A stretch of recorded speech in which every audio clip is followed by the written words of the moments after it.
One of the main themes in the relationship between our forefathers and Kadosh Baruch Hu is the promise to give them the land of Israel. The promise that was reiterated time and time again to Avraham and then to Yitzchak and then to Yaakov. The promise that this land will be yours and for your offspring forever on. What's interesting is not the common denominator between the forefathers of that they got the promise, they received the promise, but what was the reaction afterwards? While Avraham, every time he heard the promise that he will receive the land of Israel, he got up and started touring the land. The first time in the beginning of Parashat Lech Lecha that we read this week, God promises him the land of Israel. Vayisa Avraham haloch v'nasoah negba. He travels the land from the north where he entered all the way down south to the Negev. When he comes back from Egypt, down south, and he hears once again the promise that this land will be his, he travels from the Negev to Beit El, from the south to the north. When he separates between Lot, sending Lot all the way down to Sodom while he stays in the land of Israel, God already tells him, Kum v'yitalech ba'aretz, get up and tour the land. Go from east to west, from north to south. Find out what this promised land is. Find all the interesting points, all the beautiful areas, all the land that you can live in. This is your land. Go look at it. Go view it.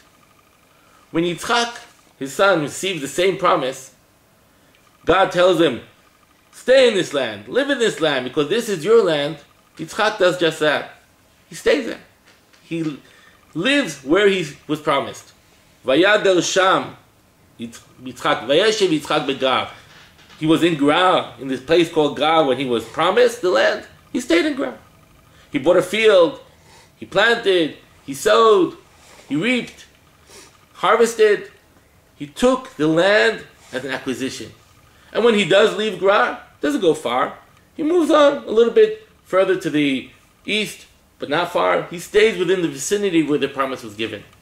Yitzchak does this, and Yaakov even takes it a step farther.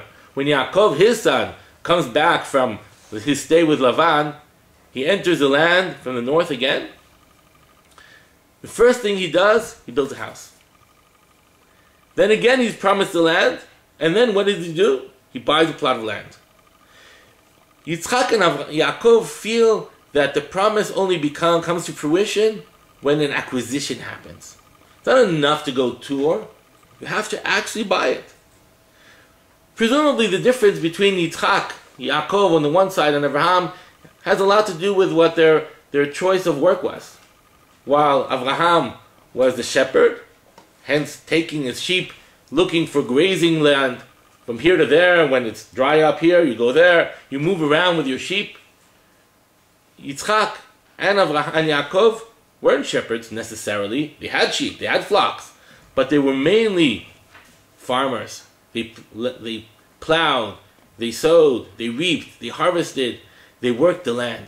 And once you become a farmer, a worker of the land, you need the plot of land to be yours. It's not enough to live off a promise. You actually have to have the promise come to fruition by buying the land that becomes yours.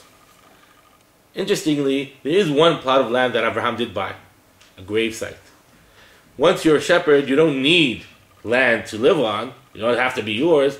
But once you want it to die, you want to bury your dead, you want to bury your beloved wife Sarah, you need a plot of land that's going to be yours. And the first acquisition of land that Abraham did was 52 years after he arrived in the land of Israel. He bought a plot of land to become his as a gravesite. Chazal, with the perspective of history, tell us that if we look back and ask what makes Eretz Yisrael ours, they say it's not only the promise. The three places that we can truly say are ours are the three places that we actually bought. Marat HaMechpelah, that Avraham spent money on buying as a plot of land for a gravesite. Shechem, which Yaakov spent money to buy as a plot of land to live on. Eventually his son Yosef was buried there as well.